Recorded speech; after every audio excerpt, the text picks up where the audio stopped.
Check! Welcome to Requiem for a Tuesday, America's most trusted source on the Israeli conflict. What's up? This is Adam Pecora. How's it going? I have no information on the Israel-Hamas conflict. Nor should anybody else, for that matter. That's how I'd like to open this up. How do so many people have opinions on this? What the fuck are you people talking about? If you're going to try to act like you have any info up until this whole thing started, you're a liar. You were not keeping up with whatever was going on over there. You don't know which side to be on, and neither do I, and that's all right. Just the fact that every topic is just treated as this is what's trending, so every person needs to comment on it, is absurd. Nobody should comment on it, and that's it. Move on. You know what I mean? Why are we pretending to have a say in this? Here's what I wonder. You know, if it's a Monday morning, outside of this tragic war situation, do you think there's people in Israel being like, did you see Taylor Swift was at the Chiefs game last night? Like, no. I don't see the correlation there either, Adam, but that's all right. The point is, mind your business. That's all I'm saying. You know? I'm sure there are, people in other countries who just go, well, why don't they just stop giving the guns to people? Or why don't they stop putting poison in the food and then people won't get fat and sick? All of those things would be valid things from the outside. It doesn't mean it's that simple. It probably is that simple. Point is, no Canadians telling me how to live. So who are we? I mean, I know who we are. We're the best. Point is, individuals, not the best. Shut the fuck up. Oh my God. Anytime the internet becomes not fun, I'm upset. Let's have fun. Why are you arguing about this? Especially when Kanye's about to drop? Are you guys fucking crazy? You're talking about Jews when Kanye's about to drop? Are you out of your fucking mind right now? Anyway, rate, review, and subscribe to Requiem for a Tuesday, please. Apple, Spotify, you name it, we're on it. Give it a listen. YouTube, we got one. I make music. WolfX, Multiplex with Justice. Justice makes stuff. All linked in the description below. You can get the merch at rfat.bigcartel.com. You can follow me on Instagram at adam.rfat. There will be no Israel talk when you follow. I hope. Once again, all linked in the description below. Please check out any and all of the stuff. As I mentioned last week, numbers are up. Looking great. Thanks to everybody for checking out the show, sharing, doing whatever you're doing. It's working. Keep it up. Love to see it. So thanks to everybody for subscribing and listening and all that jazz. Spread the word so I can scream at more people. That's the goal. Listen, I'm not going to lie to you guys. I didn't watch Tomorrowland still. Maybe that'll happen this week. I think I'm just going to stop saying what might be coming unless I definitely know for sure that I am going to watch it. Which, you might think that I should have been doing that the entire time. You may be right. I may be crazy. But it just may be a lunatic you're looking for. That felt good. That felt good. I don't feel any shame for that. But yeah, so that might come. Tried to watch The Thing. That's right, still haven't seen The Thing. I'm way behind on my John Carpenter viewing experiences, and I fell asleep. I have this very interesting pattern where I don't think of anything that I could maybe want to watch until it's already past about 8:30, 9 o'clock, and I've already had a drink or two, and I've been smoking for about 4 hours. So I can make it about 15 to 20 minutes into any given movie, and then I miss it. This may be another point where you might say, hey, why don't you start watching? Again, I know. I just told you the problem. I'm working on it. Okay? It just, doesn't work out. It's hard to just dive right into stuff at 6:30. I don't know why, but it is. So, can you believe I haven't seen The Thing? Me either. And I still haven't. That's the problem. I will say what I saw wasn't blowing me away, but I didn't hate it. So, we'll see. I like Kurt Russell just fine. So, it should work out. But what did I finally see? That's the real question. Imagine a podcast talking about things I didn't watch. I could do that too, frankly. But not today. That's a more Desperate Measure episode. Look, we're going to go a little more musically inclined this week. I don't usually do that because I find it difficult and laborious.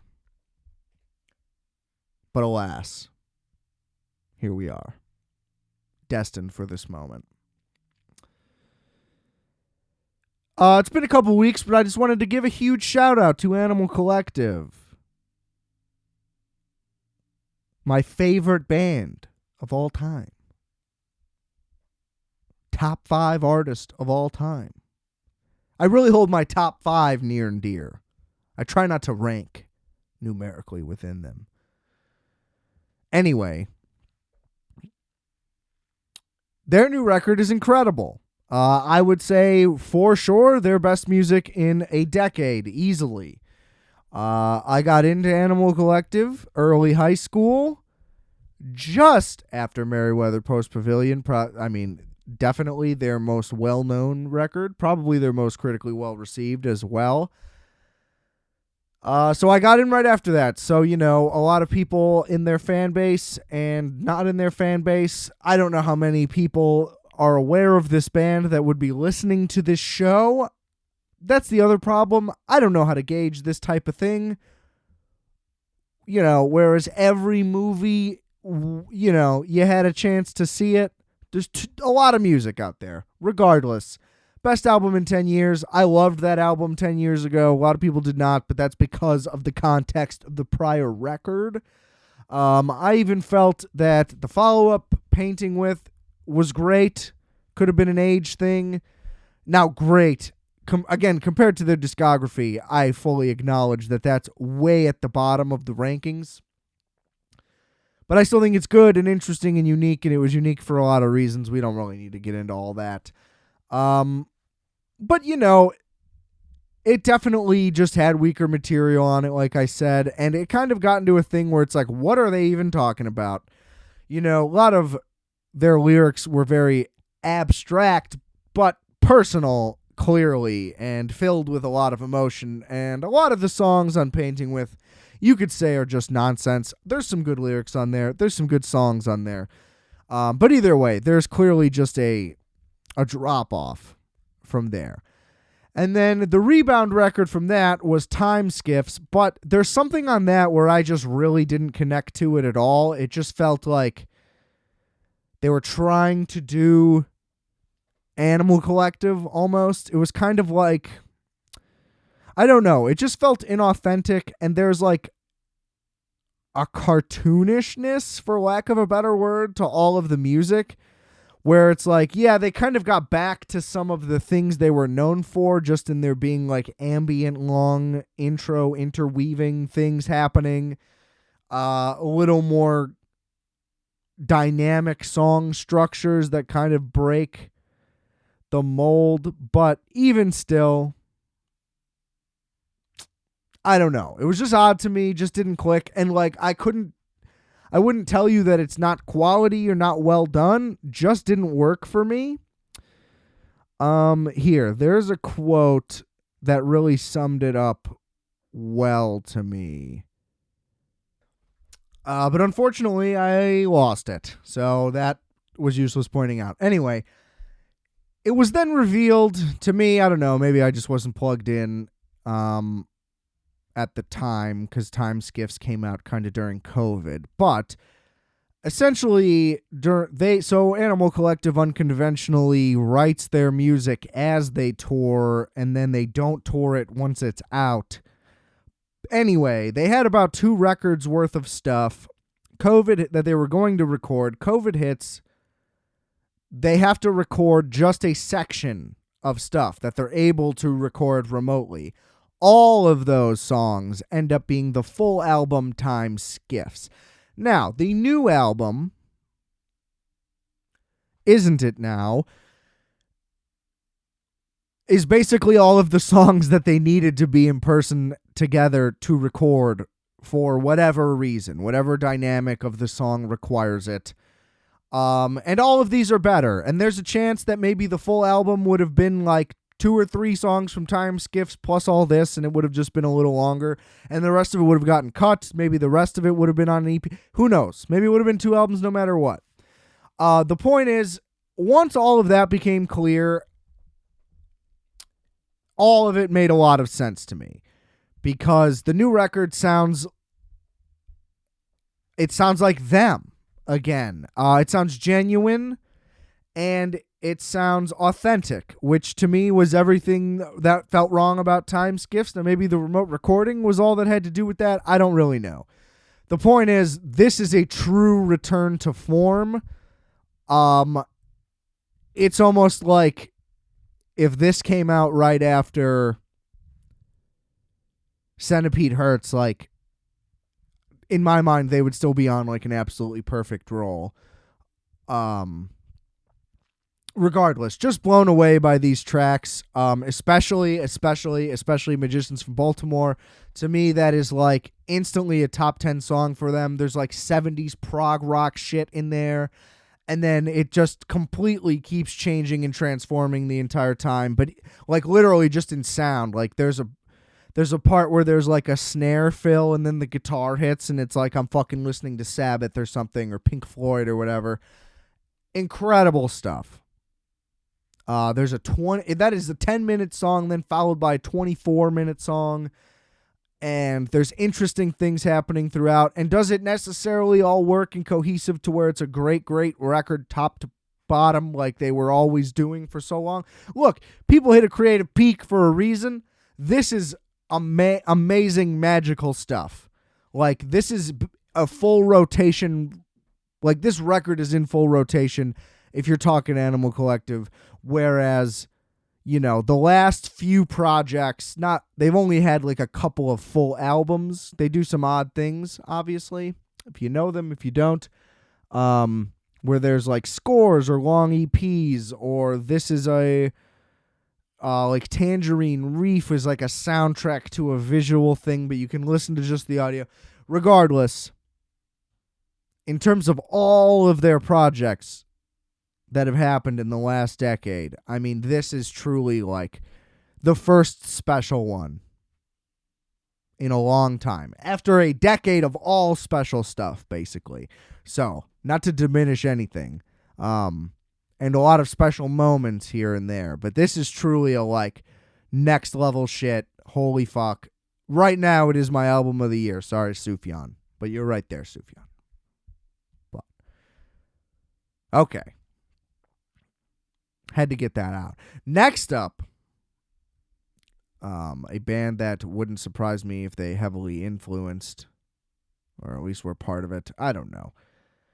Doesn't matter. Finally got to see Stop Making Sense, the Talking Heads, Jonathan Demme directed concert film from what, like 84, 85, something like that. I could be way off on that. It might be a couple years later. Doesn't matter. Reissued by A24, restored into 4K. I would call myself even loosely a casual Talking Heads fan.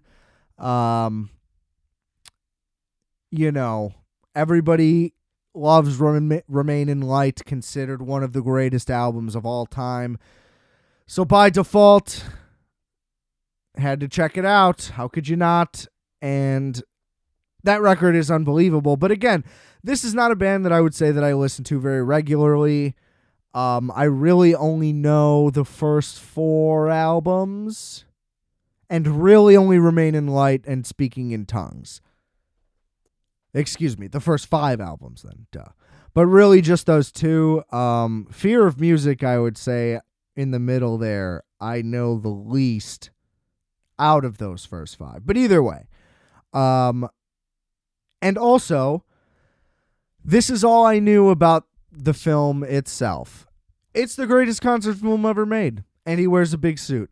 And those are the only 2 pieces of information anyone has ever given me about that, despite even when I asked, why is it the greatest? It just is. There was never really a clear answer. And here's the thing, having not seen many concert films, this is the greatest one ever made. What the fuck? Why isn't everybody seeing this thing? There's better versions of the songs in it, even. I mean, the version of Psycho Killer to open the movie, I mean, the visuals add a lot, don't get me wrong, but it's just more smooth and free.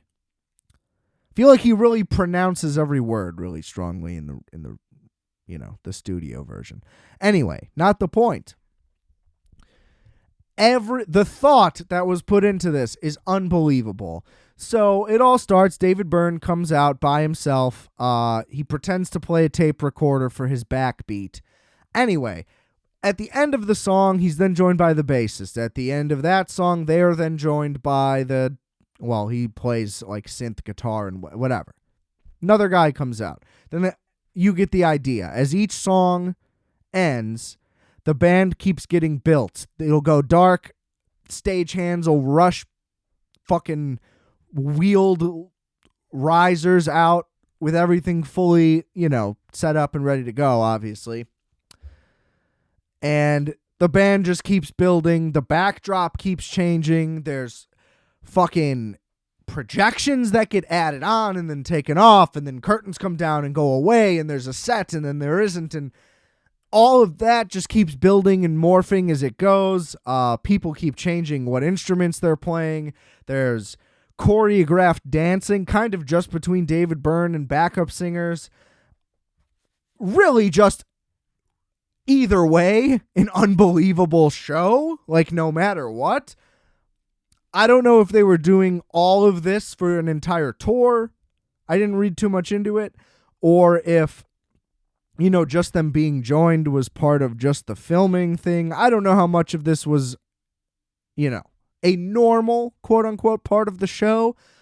Regardless, the energy that they brought is unrivaled in almost any performance that I've ever seen, regardless on screen or in person. And in person, obviously you feel a lot more energy than watching. And I was like, what the fuck?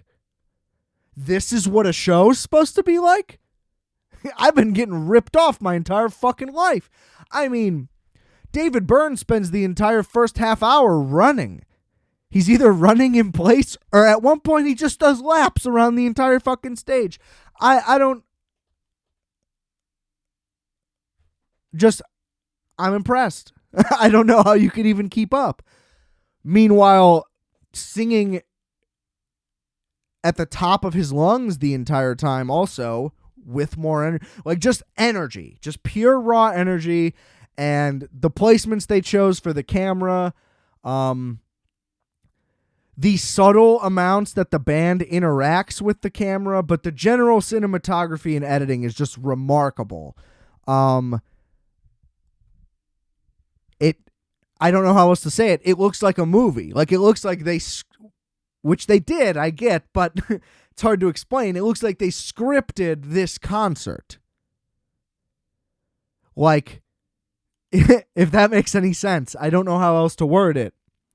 Like, they did choreograph the thing, and they knew they were going to be filmed, and all of that. But I'm just saying, it seems like this was cultivated as a movie.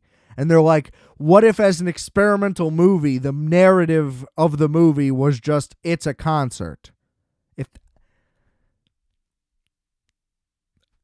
I'm sure that I can't communicate this properly, so I hope that you understand what I mean. But it just blew my fucking mind. And all the performances were amazing. Of course, they play like all of their best songs. And with more band members than you could ever really... you know what I mean? More members than the band itself. So there's extra instrumentation, which I'm sure was just, overdubbed in the recording anyway. So it's, you know what I mean? Point being, though, the full experience of every song is there, plus extra singers.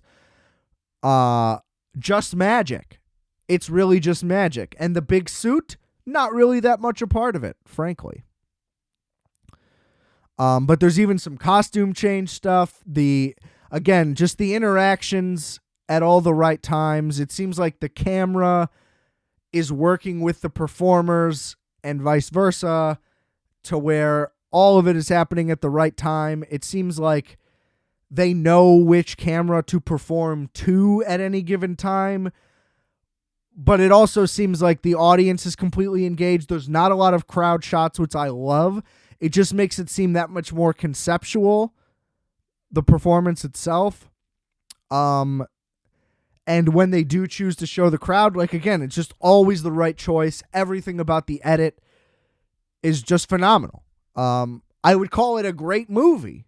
I guess that's the point I'm trying to make. You don't need the concert movie. It's not the greatest movie ever made. That's why you need the concert movie part. But if you're just trying to ask me, like, how fucking good is this as a movie, I would say great. Which is inexplicable. Because, again, just a casual fan.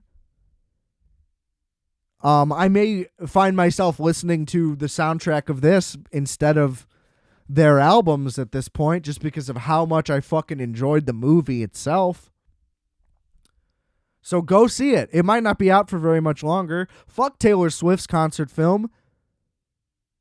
I'm sorry. But also, by the way, everyone who's ever done like a big tour ever, why have you not just released this to cap it off? Be like, oh, didn't get a ticket in your city? Go see the movie for less money. Seems like a no-brainer. If the Yeezus tour would have been filmed, greatest concert film of all time? Question mark? Quizás. Quizás. Okay. Yeah, go see it. Stop making sense. Shout out to David Byrne. That guy, boy, he just really is that talented, isn't he? You just want people to be like, what's the hype about? Is that for real? And it's like, yeah, they're Talking Heads, David Byrne, kind of just one of those undeniable, everybody says shit, compliments about them endlessly for a reason. It's just all true. It's just all true. Like when I put on Remain in Light for the first time, I still remember being like, okay, this is definitely at a level that it's being discussed at, Same, right when I saw the movie, I was like, oh, okay, everybody was right. Like there was never a doubt. I mean, there was a doubt for me, but you know what I mean? Once it started, I was like, oh, okay, I see. So rest in peace, Jonathan Demme. I don't know what happened, frankly, but I'm sure.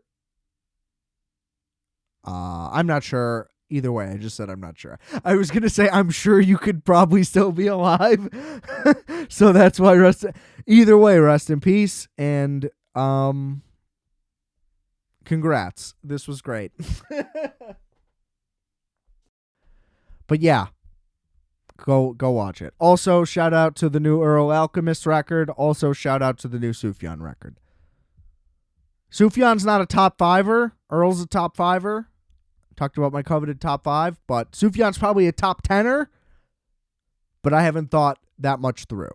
You want to know my cringe top 5? All right, I'll tell you. But everybody thinks that everybody else's music taste sucks. So yours is worse, and it doesn't matter to me.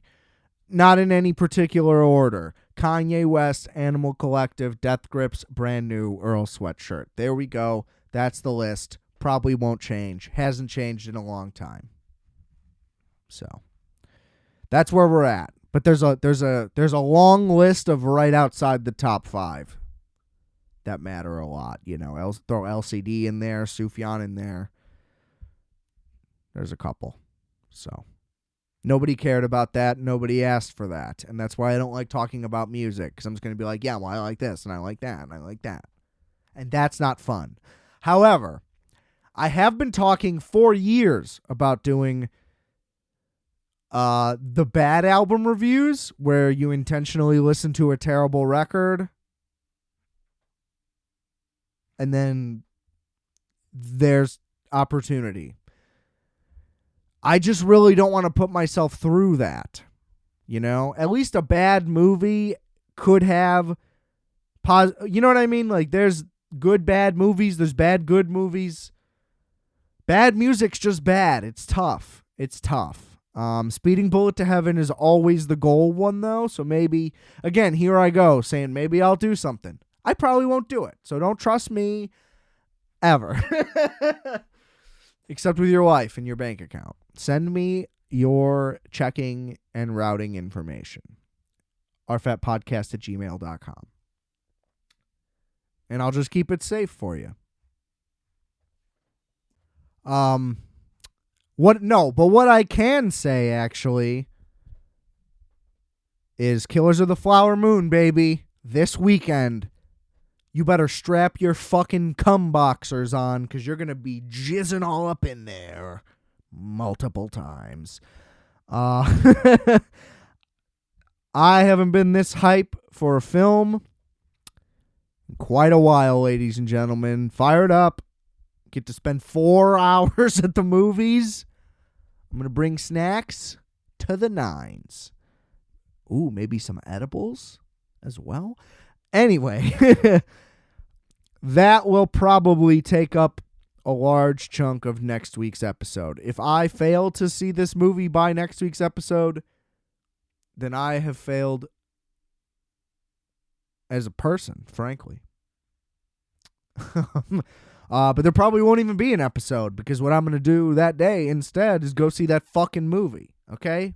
It'll happen. Mark my words. So tune in next week for the Killers of the Flower Moon and maybe something else episode, depending on just how intense the thoughts are. But I am hype, ladies and gentlemen. So thanks for tuning in. Once again, this is Requiem for a Tuesday. I am Adam Pecora. Please rate, review, and subscribe, and share this podcast wherever you listen, on whatever platforms you share stuff to whoever you like, or even people you don't like, because numbers don't lie, ladies and gentlemen, and I would like some bigger ones. Check out the merch at rfat.bigcartel.com. Follow me on Instagram at adam.rfat. That's RFAT. And check out the music. Multiplex, Wolfx, streaming everywhere. Bandcamp, if that's your thing. Everything is linked in the description. So check out all those links. We got lots and lots and lots and lots of hours of goodies for y'all to snack on. And remember, I are fat, you are fat. We are fat. Calculator, ladies and gentlemen.